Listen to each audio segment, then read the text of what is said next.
My only issue with people who push the married narrative, is because they talk down on people who are not married. And that's the thing I don't like, right? So it's like with religion. Growing up, I grew up in a Christian household, right? Mom's a minister, aunties that was evangelists. I had an auntie that was an apostle over her own church. Her husband was a bishop. So I was surrounded by all of these Christian folks, right? But then I had a Muslim auntie, right? And when I was around my Muslim auntie, you know what she talked to us about? Islam. When I was around my Christian relatives, you know what they talked about? Down talking Islam. You see what I'm saying? Nah, them people over there, they going to hell and they don't know nothing. They ain't got the real religion, and that's just that foolery, and that's just that witchcraft. And it's like you got all of y'all are practicing some sort of spirituality, some sort of witchcraft, some sort of belief system. But the difference is these people ain't down in yours. They let you do your thing, and they're not worried about what you got going on. They just practicing theirs. So why you spend so much time trying to down theirs? And that's the way I kind of feel about the marriage talk. It's like, yes, I can look in my own life and I can see the people who I would deem the most successful are married, right? I can see that with my own eyes, but they weren't always married. There was a point in a time in their life while they were still on that train of building it up, when they weren't married. And I'm just saying, like, it's okay to say, yo, we pushing marriage, right? But you don't have to downplay somebody that does not necessarily believe in the institution of paper marriage, government officiated marriage. Some people just don't believe in that. Okay, so tell me, how's it downplayed? How would someone downplay you? If I wanted to downplay you, what would I say? Oh, like Bruiser said today to the young man, oh, if you ain't married, it ain't a real relationship. So wait a minute, you're trying to tell me that I can be in your average marriage lasts 5 years, but I could be with somebody for 12 years. We paying bills together, we raising kids together, we mowing lawns, taking out trash, doing dishes, we praying, we screwing, we doing everything you doing. The only difference is we didn't allow the government to sanction it, and you're going to call it not a real relationship? That is insulting on all levels. It really just is. But what would you like to call it? It is a relationship, but he's just saying it's not a marriage. But he actually said No, it's he not said it's a not real. a real relationship. Those was his exact words to the young man on the panel. That's not a real relationship. That's exactly what it is. Because you know what's the prerequisite for you to be in a marriage? A relationship. I was going to You say a know relationship. what's a prerequisite for you to be in a relationship? A relationship. See, that's the difference. You don't need to be in a marriage to be in a relationship. So that's No. why he was absolutely wrong.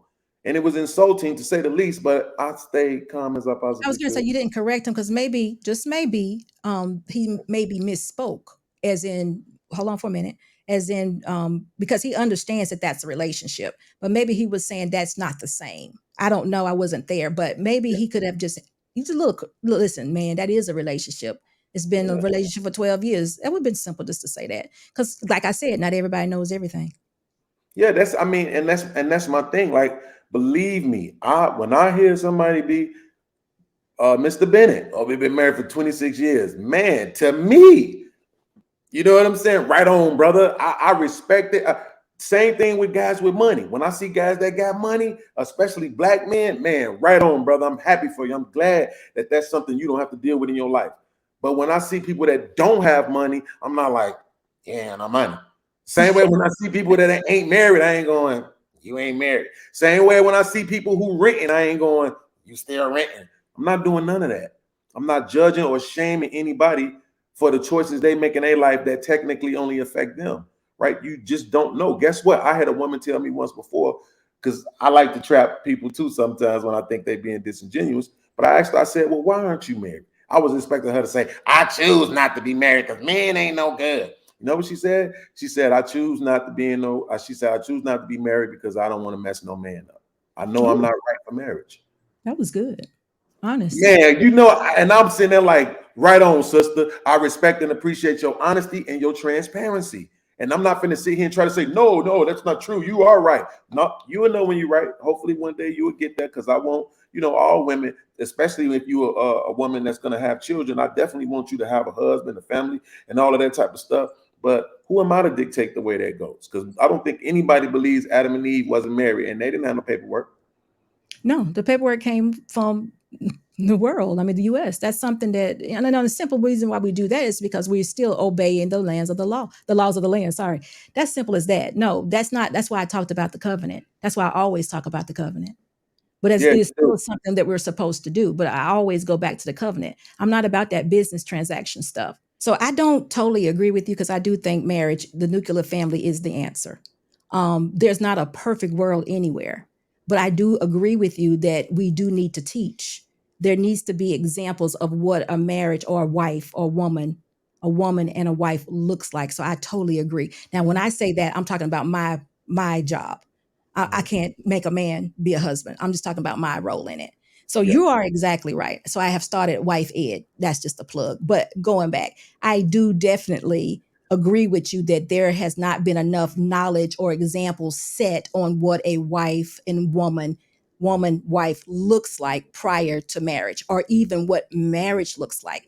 I don't even think that marriage has been explained for me in my explanation for marriage. It begins with my creator. Now, listen, this has nothing to do with religion. This is who created me. It was his purpose for my life.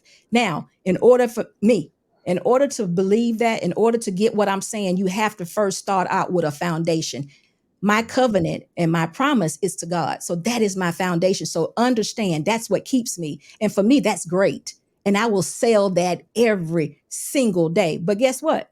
non-believers non-believers cannot see what I'm talking about, but just speaking to me, the Holy Spirit is still at work because you're inquisitive about it. That's what's all the buzz. That's why people are talking about marriage. That's why some people talk against it because they can't quite understand or grasp what I'm saying. Because how is this woman feeling and thinking this way when 50% of the marriages divorce, especially in the Black community? Because I'm telling you, my relationship with God is what keeps me. That's what I'm happy about. I love my husband and I've committed to him and the things that he's brought me, the covering, the security and the stability is what I need to get through life.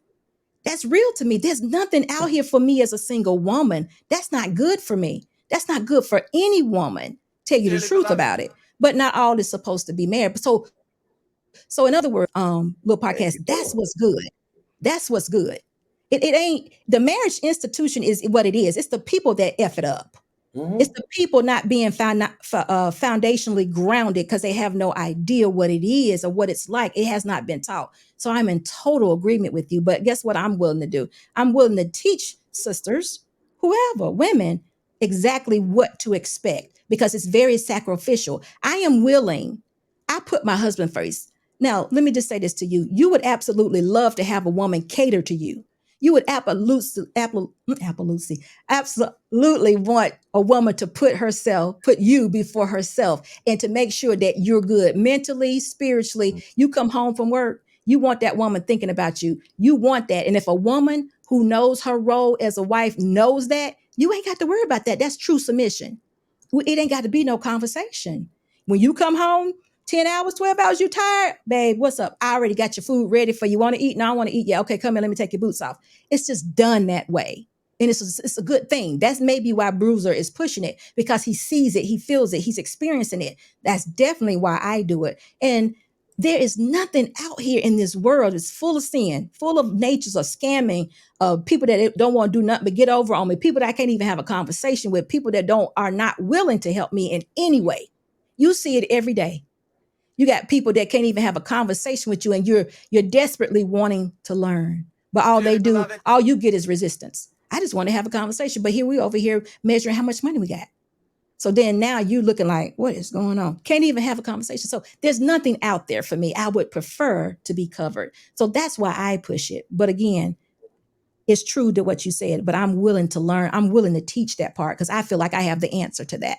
I really do feel like I have it. Let me read this comment. Motivating Visions, Mr. Boss, you covered it up, says, what is the age range of women are you expecting to hear you? Because most women under 37 ain't really caring. They unfortunately don't trust the older woman's wisdom. Hey, listen, whose name was that again? I don't want to call the name wrong. What's the name? Motivating. Motivated vision. You are probably right. But let me just say this. I'm trusting the women that trust me. The women who signed up for Wife Ed are all ages. And I'm gonna tell you something else about me. I have the fruit. Um, I'm not, my life is my life. I only go on my example. You know, what I tell you is what I'm living, so I've done the work. There's no guessing about me. My husband is here. If you hear background noise, he played it. If you 27 years I've been at this. It ain't nothing for me to lie about. I don't ask for money. I'm not over here, saying, "Oh, you got to pay this to come to my wife ed." This is what I'm willing to share. This is what my mission is. This is what my job is for an elderly woman to do, is to share with women on how to do this. Now, you say women over 37, they may not get it, because if they haven't already gotten it thus far, they probably won't get it. And that's another problem, because women spend more time not in a humble position. It's a very humbling thing for a man to say, "Oh, guess what I'm getting ready to do for you? I'm going to take you on and take care of you." It's a very humbling thing. And if you miss it, then that's your fault. And that's a lot of times that's what's going on with women that may be at that age and older. They just missed it. But I'm not willing to miss it. And again, like I said, I am the example. My life is my life, and my husband is here with me. I have what do y'all always say? I've done the work. It's here. The proof is in the pudding.